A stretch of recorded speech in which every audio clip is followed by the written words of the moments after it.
میں ہوں عاطف بٹ اور آج ہم بات کریں گے آپ کے ساتھ تحریک انصاف کے اندر اس وقت کیا چل رہا ہے، کیا ماحول ہے جب قیادت جیل میں ہو تو اس کے بعد باہر کی جو صورتحال ہے وہ اس سے کیسے بدل رہی ہے دن بدن۔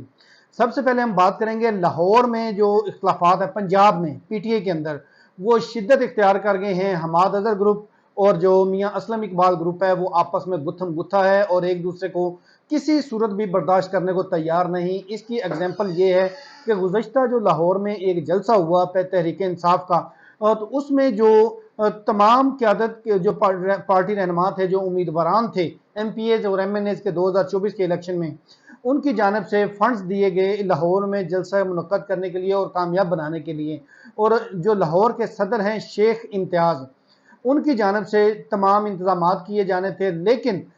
چونکہ 6 بجے کے بعد لائٹ بند کر دی گئی، تحریک انصاف کے پاس کوئی الٹرنیٹ وے نہیں تھا کہ لائٹس جلائی جائیں، کسی طرح ساؤنڈ سسٹم جو ہے وہ آن کیا جائے۔ تو اس حوالے سے جو حماد اظہر گروپ کے حماد اظہر کے جو حمایتی تھے، ان کی جانب سے آڑے ہاتھوں لیا گیا شیخ امتیاز جو لاہور کے صدر ہیں تحریک انصاف کے، اور ان سے یہ سوالات کیے گئے کہ آپ نے یہ جو ہم سے پیسے لیے تھے یہ بتایا جائے کہ یہ اخراجات آپ نے کہاں پر کیے ہیں۔ لیکن اس حوالے سے ان کے پاس کوئی جواب موجود نہیں تھا۔ وہ کہتے تھے، یہاں تک جو حماد اظہر کے حمایتیوں نے کہا کہ جو آپ کنٹینر لے کے آئے ہیں وہ ہمارے سابقہ جو ایک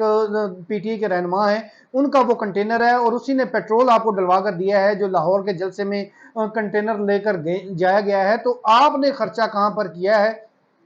وہ بتائیں۔ جس کا شیخ امتیاز کی جانب سے کوئی جواب نہ دیا گیا اور ایک دوسرے پر الزام تراشی جاری رہی۔ 19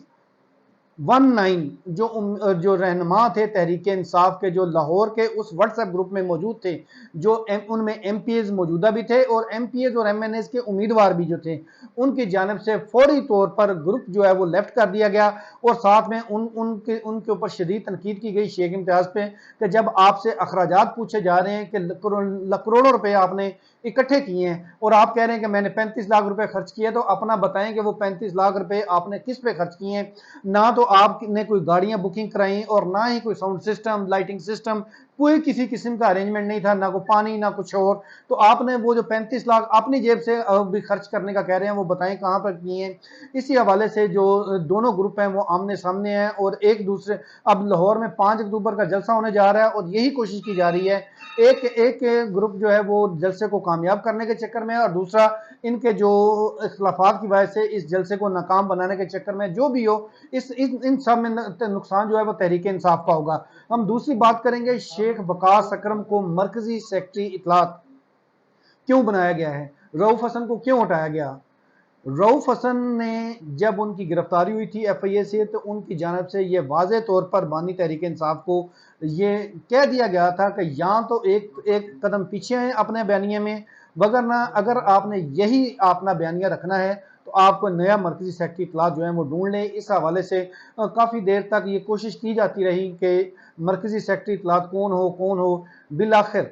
شیخ وقاص اکرم جو ہے ان کو نامینیٹ کیا گیا، اور رؤوف حسن کو ہٹانے کی 2 وجوہات ہیں۔ ایک تو وہ بیانیہ کے اوپر بولنے کو تیار نہیں تھے، اور دوسرا جو ایف آئی اے میں گرفتاری کے بعد جو میڈیا کی ٹیم یا سوشل میڈیا کی ٹیم کے جتنے بھی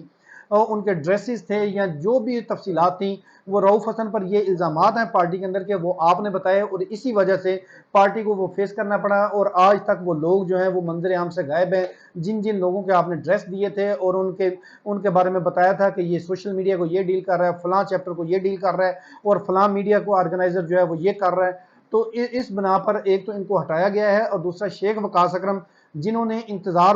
پنجوتھا کے ذریعے